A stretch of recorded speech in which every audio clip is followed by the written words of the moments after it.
So welcome to how I make Bokashi Bran. Bokashi was first developed in Japan in the early 1980s by Professor Hirohiga. At the time, the farmers were facing soil decline and struggling with food and farm waste. Higa discovered that a group of beneficial microbes, lactic acid bacteria, yeast, and photosynthetic bacteria could ferment the organic matter, letting it rot. The method quickly became popular because it could handle almost any food waste, so scrap, even meat, fish, dairy, without the putrid smells or the pests that come with normal composting. And it gave the people a simple, low-cost way of recycling waste while building healthier soil. The first ingredient is biochar. I apply this at about 40%. Biochar is porous and has a massive surface area. It works like a sponge, holding water, nutrients, and microbes to it. Next is the sawdust. Mix that in at about 40% as well. Now, traditionally in Japan, they use rice bran or rice hulls because it's very easy to come by. Here in New Zealand, I've found that sawdust, untreated, it's cheap, local alternative that works just as well. Now, the sawdust is the carbon backbone of the recipe.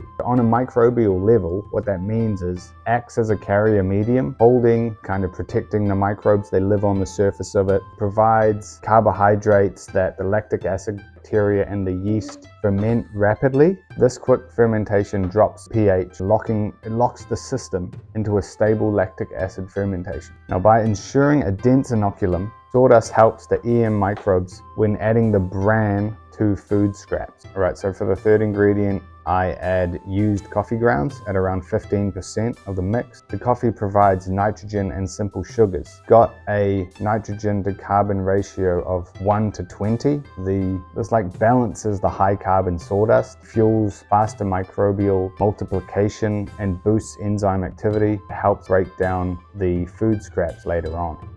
Okay, so now for the microbes themselves.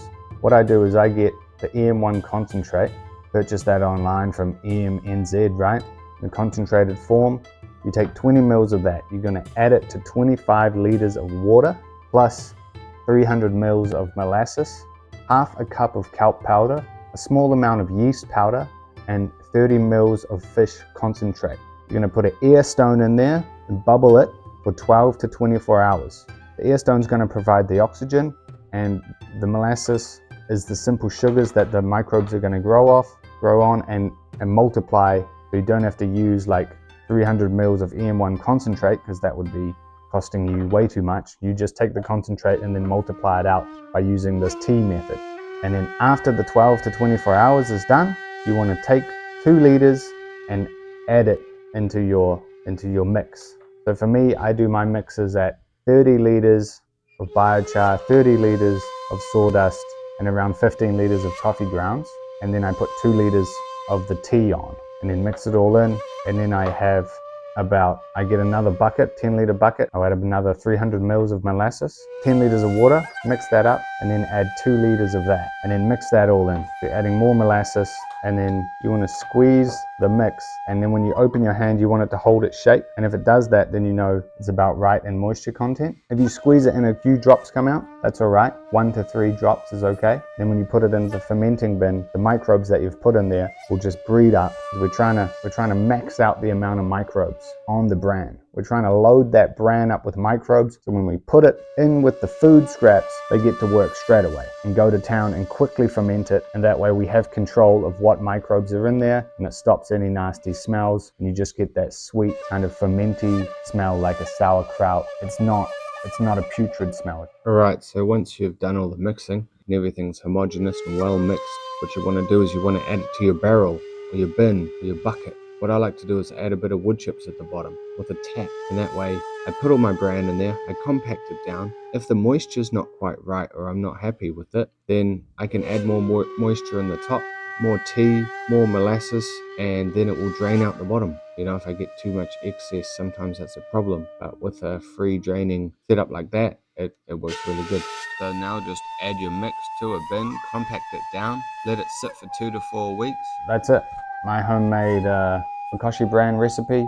Biochar at 40%. It's porous, smell control, long-term microbial habitat. Then we have the sawdust, which is the carbon base and the microbial carrier. Biochar is also a microbial carrier as well. Then the coffee grounds, which provide a little bit more nitrogen and sugars for rapid growth development of the microbes. And the EM1, which is the microbes themselves, and the molasses, which is the simple sugars that are gonna multiply those, or the food source for those microbes. This method is simple, adaptable, and powerful. Turns the food scraps into something valuable. You get energy to feed your garden. Now for me personally, the addition of biochar makes all the difference. It not only controls smells and liquids during the Bokashi stage, but also carries those microbes and nutrients back into the soil where they keep working long term. So Bokashi isn't just waste management, it's a way of recycling energy, feeding the soil, and creating healthier growing systems in your garden. Thanks for watching. Have a great day.